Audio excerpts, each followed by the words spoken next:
Just think about the past year and how much you had to overcome in order to be where you're at today. Maybe there were some battles in your life. Maybe, it was something with your family or your health or whatever it might be. And here you are. Those battles are not insignificant. They are very significant to help you grow in life. The people that are constantly unhappy because they're not at where they want to be yet, they're missing part of the journey, number one. But number two, I think if they would have stopped to celebrate some of those successes, that would catapult them forward quicker in the direction that they want to go.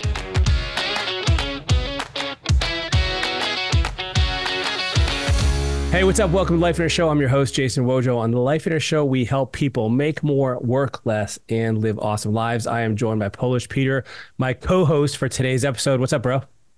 Dude, we made it another year. It's 2024. Dude, isn't it crazy? It's crazy. And, it just goes so fast. I know I sound like an old person saying this, but it just seems to go faster and faster. And it's so nuts.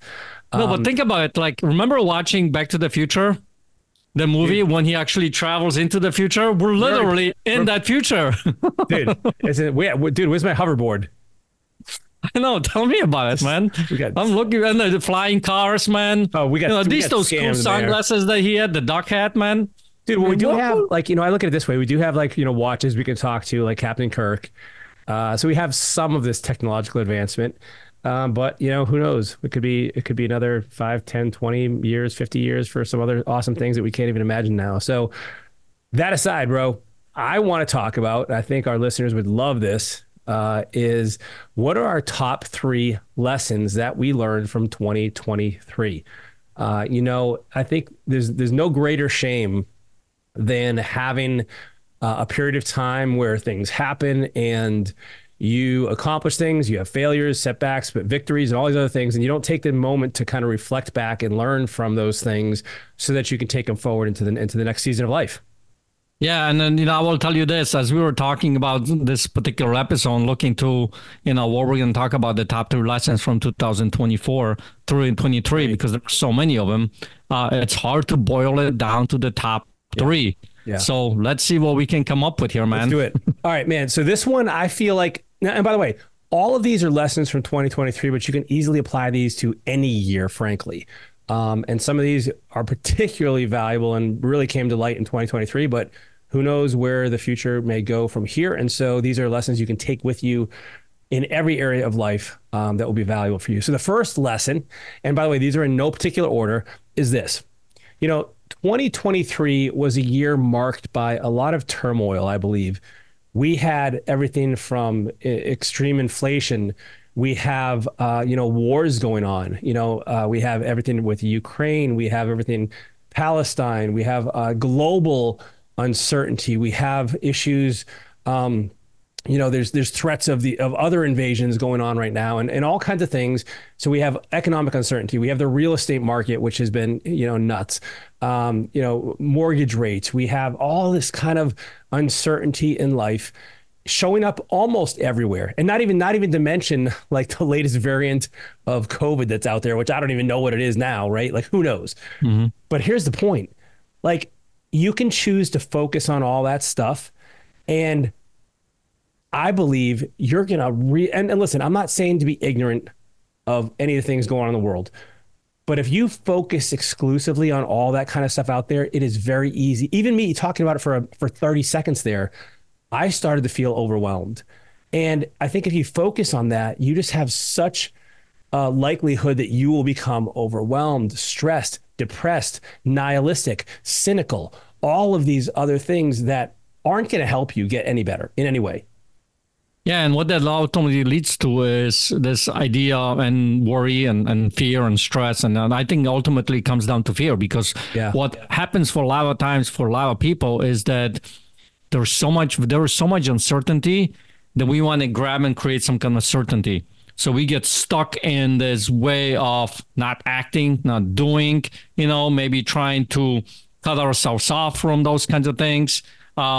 Indecision, right? We don't know, do I go A or B or C, and all those kinds of things. And what ends up happening is we start to, if we're not present to it and we're not being intentional about it, we start to operate from the place of fear and worry. And what happens when you do that? Well, what happens when you do that? You tend to not make the best choices in life. Because think about it. Have you ever operated from chase of fear and worry? Unless it's like, you're walking down the street and somebody jumps you. You know what I mean? That's mode of that kicks in, fight or flight kicks in. Yeah. That's going to actually save your life, right? But outside of that, when you are literally just operating in life, and if you're operating from a place of fear, you're not going to be able to make and move in life and make the best decision for yourself. Man, I can't tell you how many people I've talked to that are just so overwhelmed with this. And, and then you add in all kinds of other things like, we have an election year coming up and all kinds of things going on politically, and people are just paralyzed. They're not doing anything. And it just reminds me of the scene, I've said this before, in World War Z, there's a scene where Brad Pitt is like running through this apartment, getting chased by zombies. And there's a family in the apartment and they're like, no, we're going to stay here. We think it's safer. And then you end up hearing, Brad Pitt runs away. You hear screaming later, and it didn't end well. And I think you got to keep moving. You can't let the fear paralyze you. You can't let those outside influences dictate your decisions and prevent you from stepping forward. And so, again, I'm not saying be ignorantly, blind to these things, but take them into consideration, use them to the best of your ability to weigh them appropriately to see how much of an effect this is going to have, and then make the best decision you can. But you got to move forward with it. You cannot stay still. You can't wait. You can't just, let everything shake out, because I mean, how many opportunities are you going to miss? How many things could you let slip out of your fingers simply because you were just afraid to do anything? Right, because if you don't, zombies will eat you, right? But here's the thing, man. Yeah. Couple of other suggestions I want to give people before we move on to the next one is this. One, if you are in that place, if you're feeling stressed and you're anxious and you're fearful, what to do, how to go about doing those different things, right? Recognize that, right? Be aware, make yourself aware of that's what's actually happening, because a lot of times people don't even think about it, right? So now that you're aware of it, a couple of things. One, think about what are you grateful for in life right now? What are some of the things that you can think of that you're grateful for? And what are some of the good things that are in your life? What are some good things that you can see, right? Even if it's insignificant, like think about it this way. We're recording this episode right now, obviously, and there is no snow outside where I'm at. That's freaking awesome in Michigan, right? So something simple as that. What am I grateful for? And then one thing I would ask you to do is just pick one choice. One choice, you make a decision on one of those choices, even if it's something smaller, and start to get the momentum moving, start to get you thinking differently to be able to act in life. Well, man, one thing as you're talking that hit me was that, even if you think of all these, I think you got two worlds. You have the internal world and the external world. And I want you to kind of think of all of this news out there. How much of it do you really know is accurate, and how much of it is factual versus kind of fiction? And are you creating a story around it as well? What's the self-influence that you are contributing to this dialogue? And then lastly, maybe it's and I'm not saying you have to turn it off completely, but maybe it's you focus 80% on what you can do, what you have control of, what you can influence. And then maybe it's 20% of or 10% or 5% of using the tools available to you to use to get input that you can use to make decisions. And again, maybe it's a dimmer switch. It's not an on off for a lot of people. And I'm not saying it's an on off switch. Maybe a dimmer switch is a better metaphor for that. I actually like that analogy of a dimmer, because imagine this: you have a negative influence, impact things, the dimmer switch on turn that dial down over here and turn up over here when we're talking about the goodness, the good things, the gratitude, the things that I can take in action. And those turn that volume on, turn this one down, turn this one up. Love it, man. So, all right, let's move to the next one. Yeah. So the next one is this. Typically at the end of the year, in the beginning of a new year, is a period of reflection for some people. This is where people set goals, they set expectations, they set New Year's resolutions. And so oftentimes, I think as we kind of opened up this episode, we talked about reflection. And I think one of the things that's really important here is not only to reflect, but to accurately assess and measure what you actually have accomplished in a tangible way and in a way that serves you. And what I mean by that is this, you could be someone who you look back at, and by the way, like I said, the first step is you have to do this, right? If you're not reflecting at all, you're probably, I think you're missing out. I think there's something there that could really help you. but you got to have a perspective of, what have I accomplished versus what am I missing? What have I successfully done worse versus what have I failed at? And have a healthy balance of that. Peter, the book, The Gap and the Gain, right? Yep. Are you looking at how far you've come, or are you looking at, how far you have yet to go, right? Mm-hmm.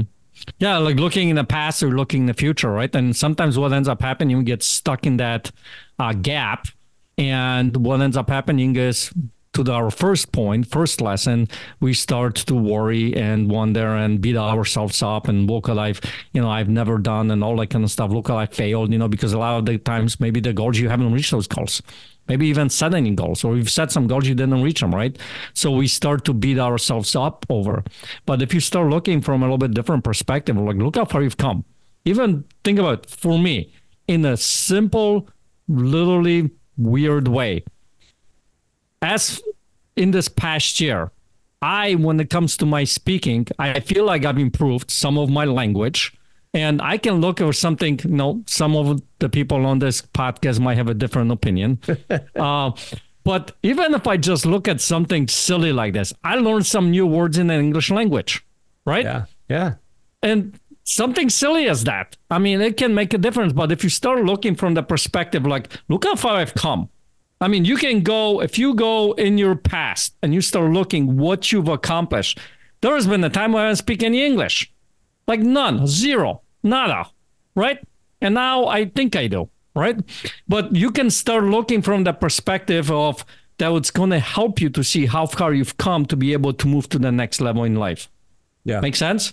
Dude, and I think that's important because we are wired for acknowledgement and for success and for confirmation. And I think what happens is if you miss those things by focusing exclusively on how much you haven't achieved yet, you're less likely to achieve it. Now, I don't have any data for that, but what I've done is spoken with hundreds and hundreds and hundreds of entrepreneurs, thousands, in fact. And I see that the people that are constantly unhappy because they're not at where they want to be yet, they're missing part of the journey, number one. But number two, I think if they would have stopped to celebrate some of those successes, that would catapult them forward quicker in the direction that they want to go. And so and by the way, this isn't about being complacent and becoming comfortable. I've done all this awesome stuff. It's not about arrogance. It's not about that at all. It's not about ego either. No, not at all, man. It's just about kind of hey, I've done, this is cool. And you're looking back at those wins and those victories and the things you've overcome so that you can empower yourself to overcome the next round of challenges. Because guess what? There will be more challenges, shocking, giveaway there. But so you can use those things and use it to catapult you forward. Yeah. I mean, think about a listener. As you're sitting here listening to this particular podcast, just think about the past year or the past 2 years or the past 3 years and how much you had to overcome in order to be where you're at today. Maybe there were some battles in your life or, we talked about earlier about, what you listen to in the, news or whatever it might be. But some of the battles that you might have overcome, maybe, it was something with your family or your health or whatever it might be. And here you are. Those battles are not insignificant. They are very significant to help you grow in life. Because if you look at those battles and you won those battles, guess what? You are a much stronger person than you are today. One of the things that I learned in my life is that the biggest growth happens after some kind of a breakdown, some kind of a, bad thing that happens, right? Because you have to literally strap in and let's go. And you have to grow and learn something about yourself. And the periods of my life that were the hardest periods of my life, I've grown the most. Yeah. So if that's the case, if you had a period like this for last year, man, give yourself some pat on the back because you probably grown tremendously. So, dude, yep, totally. And so just find that fine balance for you. Find that makes the most sense for you, where you can, I still want you to yearn. I still want you to be hungry, but not just beat yourself up over it and hold yourself back, accidentally. All right. Third one. So before we go into the third one, here's one more thing. If you are in that place where you feel like, okay, I don't know how much I've done, break out a piece of paper and start writing the things that you've done this year. Yeah. Whatever they may be. It may seem insignificant, but just write them down. I went to the gym 10 times or whatever it might be, right? And then ask yourself, what else? What else? Yeah. What else? And you might be surprised how much you came up on that paper. Yeah. Yeah. Hey, you got any personal ones from 2023, man? I got so one thing that I've been working on, again, a small thing, is I'm on a 135 day streak on Duolingo, and I've been taking Spanish lessons weekly. And by the way, I feel like, there's part of me that's like, man, why aren't I fluent yet? And I could beat myself up about that, or I can be like, hey, I'm at a 130 plus day streak in this, and I'm making progress. So that's just a small example of that. And do you have anything? Well, so it sounds to me like hola, señor, right? Oh. Dude, you've been pretty good with the gym this year. Yeah, I mean, I've gotten some habits in place. That's one of the things. One of the things that I've incorporated. This is something silly too, but it was really hard for me to go and my wife has been on it for me for a while. But drink a cold glass of water in the morning, right? Mm-hmm. And I went and I created this anchor habit that right after I get out of shower, I go and drink the glass of water and I put stuff in it to lemon and stuff like that. But that's a little simple thing and it starts to work. And, and that's the thing. Something's doesn't seem like a significant thing, but it's a good habit because it tells me that I'm good at creating habits and I can go and create another habit and another habit. Well, dude, I got a hack for you there, man. Just open your mouth when you're in the shower and you'll get your glass of water without even having to get out of the shower. Thank you. You're welcome. You're welcome. Nothing like, getting some good advice from you. You're welcome. Yes. You're welcome. Okay. Hey, we'll get right back to our episode. Well, I want to tell you about something really quickly here in a moment, and that is our Get a Life Getaway event. This is an event we've been doing going on 15 years now. We've had almost 10,000 people go through it, and it's an incredible event. If you want to transform your life, if you don't have the life you dream about, the one that you deserve and the one you worked hard for, and you are sick of kind of being sick and tired and not having all the things and experiences in your life that are waiting for you, then you need to get to this event. I'll just tell you right now, this event will transform absolutely everything in your life. We will take you hand in hand and walk you through step by step the process to create your ideal life in every single area because they all fit together. This is a proven formula. We've been doing this so long now. We've tweaked it, we've refined it, we've perfected it, and we would love for you to be there. Peter and I teach these personally. We do not delegate these to anybody else. This is part of our vision. We love pouring into people, and we'd love to see you at an event. Now, to make it even more enticing for you, that even in of itself, it's awesome, is we're going to give you, because you're a loyal podcast listener, 50% off ticket price. So when you go to lifeonaire.com, that's lifeonaire.com, you'll go to the events page, you'll see the Get a Life Getaway. When you check out, after you choose the specific event you want to do, and by the way, we do about a half dozen of these events per year, 3 of the Get a Life Getaway and 3 of the Business Builder Workshop. You simply go to that checkout page, and when you're ready to check out, there's a promo code you will enter. It's called podcast. Use the promo code podcast for 50% off the Get a Life Getaway, and we will see you there. Number 3, and this is going to wrap them up. And this one cannot be overstated. And to give you some context, we had 2 people in the Lifeonaires community pass this past year. One was a coach, one is a member. And they were both young. One was 39, was a coach. And the other one was late 40s, early 50s. I don't know her exact age. And what I can tell you is one of them came very, very suddenly out of nowhere, and the other one was kind of a deterioration, and it was a struggle with a disease. And what I can tell you is that the lesson here is that we never know. And I know this is so oftenly stated and quoted, and it's almost like a cliche at this point, but you have to be present. You have to appreciate those small things. You have to be there in the moment and not take life for granted, because it is so fleeting, it's so fragile, it's so temporary, that you really never know. You really never know when your last breath, your last day, your last moment will be. Yeah, and that had a huge impact on our community. It had a huge impact on people that know them. So being around people in that particular time, if you had something like this happen in your life, hopefully you were able to have a community that you can come around that can support you and things like that. But I want to reinforce what Wojo just said. being intentional, being present, being just aware of what's going on right now, and not, every single minute counts. Because think about it this way, time is the one thing that you can never get back. And whether it's time with the person, time with yourself, time with people, it is so important, and just reinforces why having this vision, we keep talking about visions, having a vision for your life, why it's so important. Because guess what? That helps you create some kind of a direction in life. So then by knowing that you have a direction in life, you can be present in life with your loved ones, with your kids, with your spouse, with your parents, with whoever is that is important to you. And it cannot be overstated. And I think what happens a lot of times is some people, unfortunately, get to experience that when it's too late, because then we go, I wish I would have. I wish I would have. I should have. I could have. Right. And we don't want anybody to be there. But those moments, maybe you know somebody who went through some tough time. If you know somebody, reach out to them. If they pop into your mind, think about it this way. I talk to my students all the time. And there's this idea of listen to the nudge. Listen to the nudge. If you have this idea, this nudge within you that somebody pops into your head, text them right then and there. You don't have to call them, just text them and say, hey, you just popped into my head thinking about you. Hope everything's well, or whatever. And you might be shocked how many times you might hear the other person say, you know what?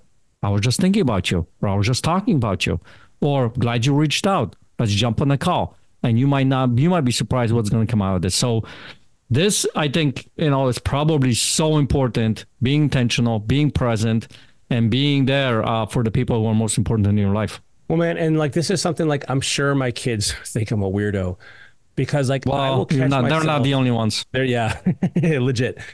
I will catch myself just looking at them and staring at them and just being in awe of I get to be this kid's parent. I love this kid so much. And by the way, my kids, it's almost like I'll tell them 50 times a day, I love you. I'm like, guess what? And they're like, I know, Dad, you love me.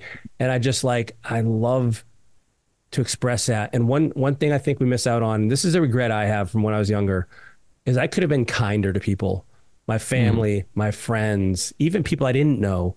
And that's one area I think for me in particular, that's just so important to be kind, especially, I'm seeing this as well. And I was reminded of it because, my daughter is in kindergarten right now, my 5-year-old, and I can already see some of these kids, and they don't know any better. They're just kids, but they're just not always nice, and they're kind of mean to each other sometimes. And, my daughter's had her feelings hurt a couple of times. And by the way, I'm sure she's done her share as well. They're kids, but it just reminds me, be kind to people, make time for people, people feel special, valued, appreciated, seen. And man, it's just such a difference maker. Yeah, because we all want to be seen. Think about it. We talked about this before, 2 biggest fears that everybody deals with is being enough and being loved. So there's so much that goes with those 2 things. Am I enough? They constantly question themselves.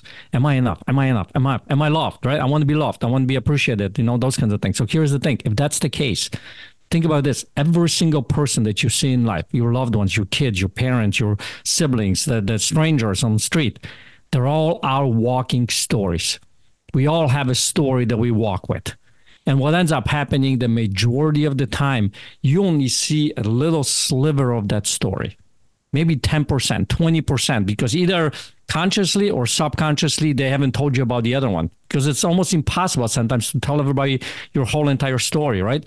But if you knew that story, I would imagine that you could have some kind of a compassion, even for the person who seems like they're the worst. So if you think about that and being present to learn some of those stories, right? To be, to recognize it. Hey, I know this, you're kind of down. Everything good? Listen, there is no judgment here. Just tell me what's going on. You good? And you might be surprised that somebody is finally being seen and they open up to you and share something with you. You could literally, I've seen people be able to save lives because of those kinds of conversations. Yep. Totally, man.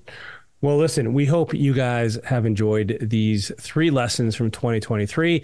I hope that you really take them into the new year and take them with you wherever you go, because these will have just a huge, profound impact in your life and the lives of the people around you as well. If you enjoyed it, please leave us a review, leave us a rating. And listen, if you haven't been to a Lifeonaire event yet, 2024 is around the corner. We've just released our schedule. And gosh, man, I think we're doing like 6 or 8 events this year. It was a lot. Some virtual, some in person. My personal preference is in person if you can make it. I think you don't miss out on the interactions with other people. But if you can't, I understand that too. So we would love to see you. Peter and I teach these personally, and I would love to see you in person and meet you if we haven't met yet, and be part of your transformation, both in the life and the business that you desire. How do they find out where those events are at? Good point, man. Go to lifeonaire.com/upcoming events. Or if you just go to lifeonaire.com, you'll see in the main menu upcoming events as well. And so that's where you can register and get in on either the Get a Life Getaway, which is where we focus on your vision, the personal side of things, making sure that you have the dream life, the ideal life that you personally, that is unique to you, that you have that roadmap and the blueprint to get there. And the Business Builder Workshop is where we help you kind of craft and create and hone a business that supports that life and not, sabotages it and destroys it in the process. Yeah. And at the end of this conversation, I just want to say happy New Year. That's 2024. Hopefully get some special effects going right now, some fireworks in the background. So happy New Year. Hope you have an amazing 24. See you guys.